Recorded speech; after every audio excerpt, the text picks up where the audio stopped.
Hello and welcome to Friday Film Reviews. Yeah, the return.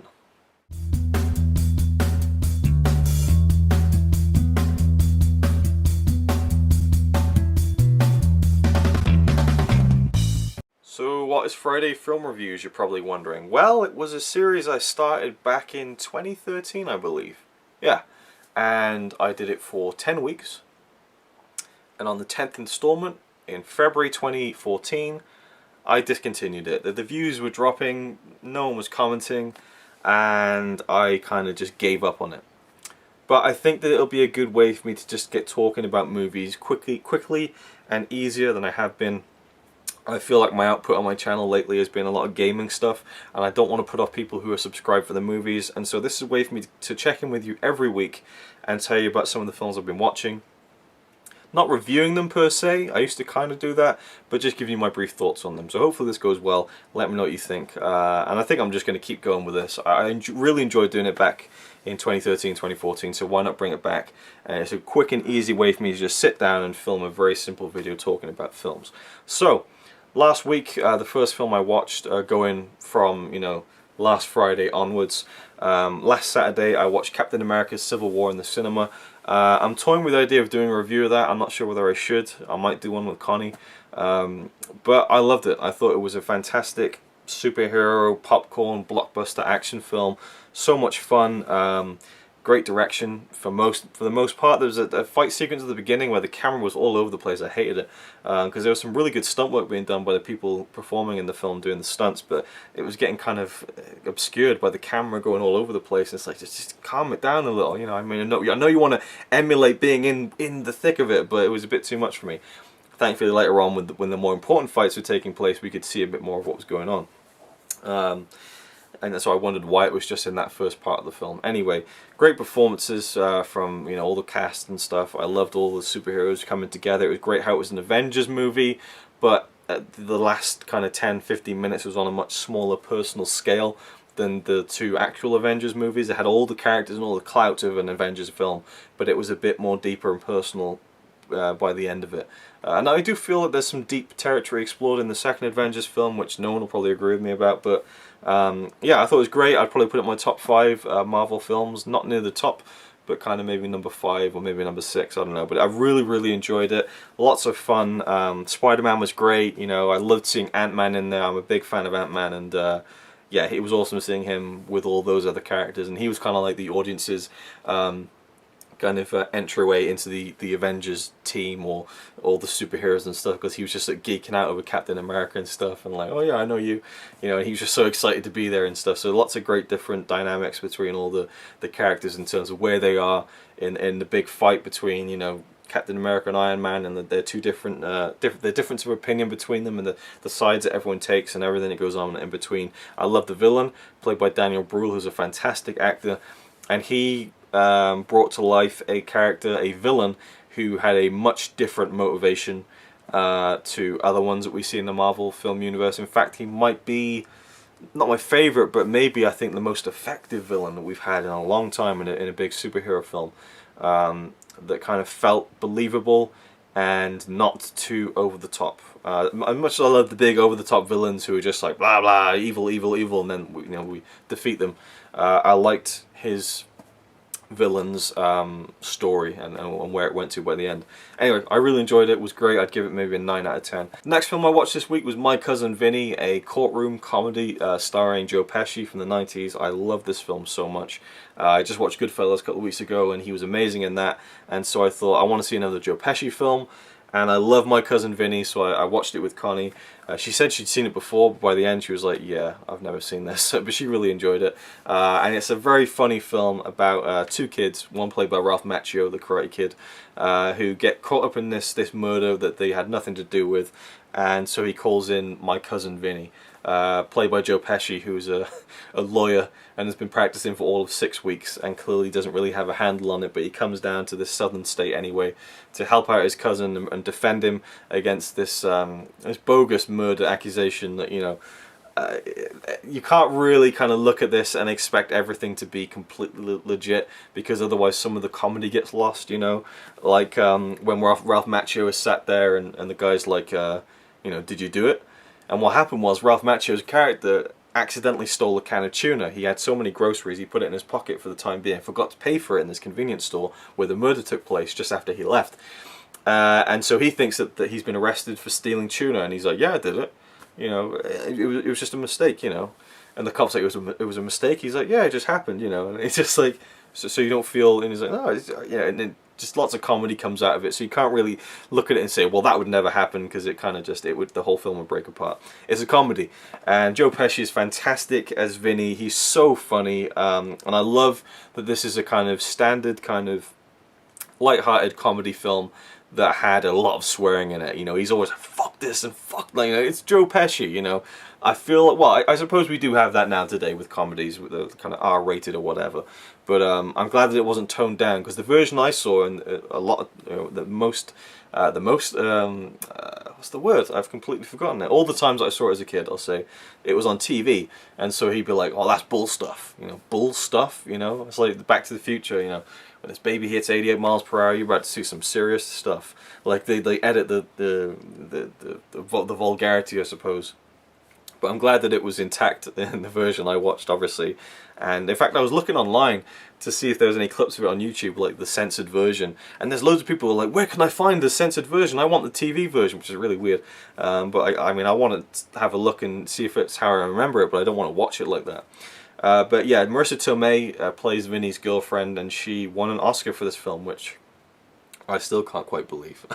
The guy who plays the judge is fantastic. This was his final film role, and he was a part of the Munsters, so he's a very, you know, a legendary actor, and it was his final performance, but it was a very good one. And I love how the judge and Vinny they really just rubbed up against each other and just made for some really funny scenes, like when he puts him in contempt of court and he's like, well, there's a big fucking surprise. He's like, what did you say? Like, and there's an amazing scene in this film when Vinny turns up and goes into the jail cell where his cousin Ralph Macchio's character is asleep, and his friend, who's also been taken in for being an accessory to murder, he doesn't know who Vinny is. So when Vinny comes in with his black leather jacket and everything, he's been put in the cell, Ralph Macchio's friend, he believes that Vinny's there to, you know, to give him a bit of a seeing to, so to speak. And it's got to be one of the funniest scenes I've ever seen. It is so well written, because he thinks this guy's gonna screw him, basically, like literally screw him. And Vinny doesn't realize that that's what he thinks. And he's like, well, just, you know, what are you getting so, you know, stressed out about? And he's just like, well, I don't really want to do this. And he's like, I don't want to do it either, but, you know, it's either me or them. You're getting fucked one way or the other. And he's like, no, I don't want to do it. He's like, well, it's your ass, not mine. It's just amazing dialogue, and the way it all builds up is just fantastic. Great film. Next one I saw was Kung Fury, which is a Swedish short film, about half an hour long, came out last year. It is a terrible masterpiece. Like, it is so bad, but it is meant to be. It is a complete parody of, a perfect parody is what Connie called it. I think that was a great way to sum it up in 2 words. Just go see it. It's on YouTube. If you like 80s films and cheese, over-the-top humour, it's worth your time. It really is. It's a monstrosity that I loved. It was fantastic. Then I watched Tokyo Sonata, which is actually still up on the shelf. And I'm not going to say anything about this because it's my next Masters of Cinema Marathon review, which will be coming next week. Suffice it to say, and you can hear more about that next week. The next film I watched was Star Wars The Force Awakens. In fact, this is right here too. The Force Awakens, watched this on May the 4th, obviously. And anyone who did watch a Star Wars film or got into the spirit of Star Wars Day, I'll say now, after the fact, May the I can't say it. It was Star Wars Day, but I'm not going to say that phrase. I just can't. So yeah, we watched The Force Awakens on Star Wars Day, and it was great. I can't get over how much I love this film, and the ending with Luke.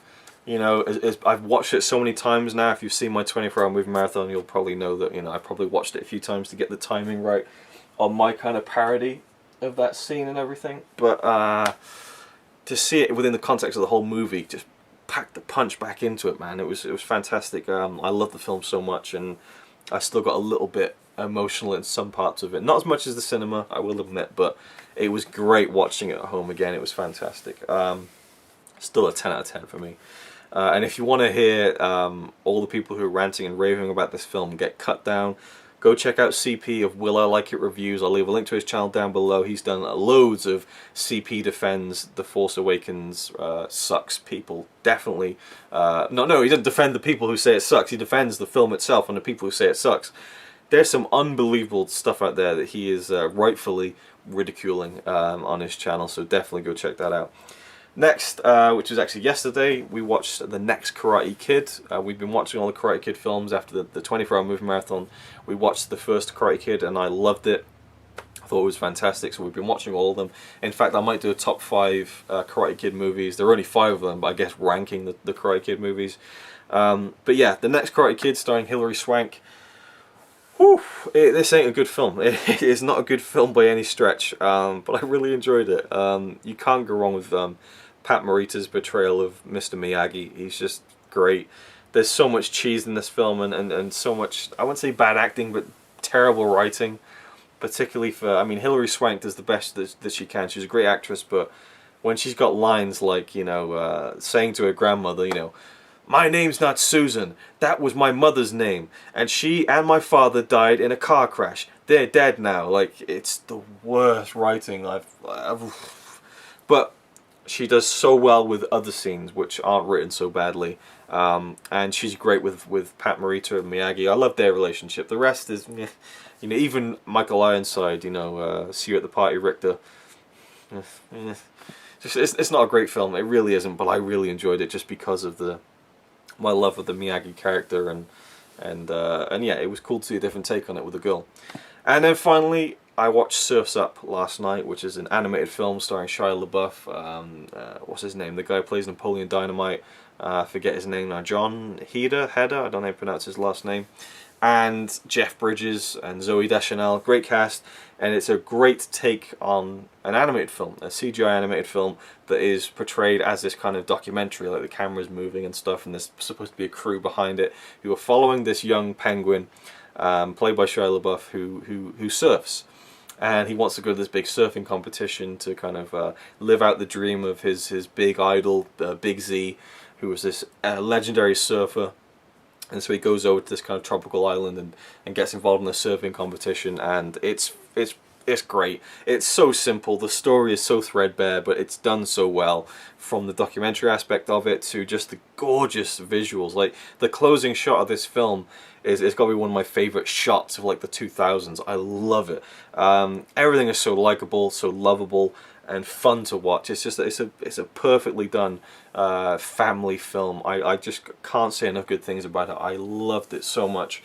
And if you've all seen the kind of experiment Shia LaBeouf did, he live streamed himself in a cinema last year, sitting down in the front row, camera on him just like this, as he's watching on the big screen every film he'd ever been in. Like for the Transformers films, you know, he's there like this.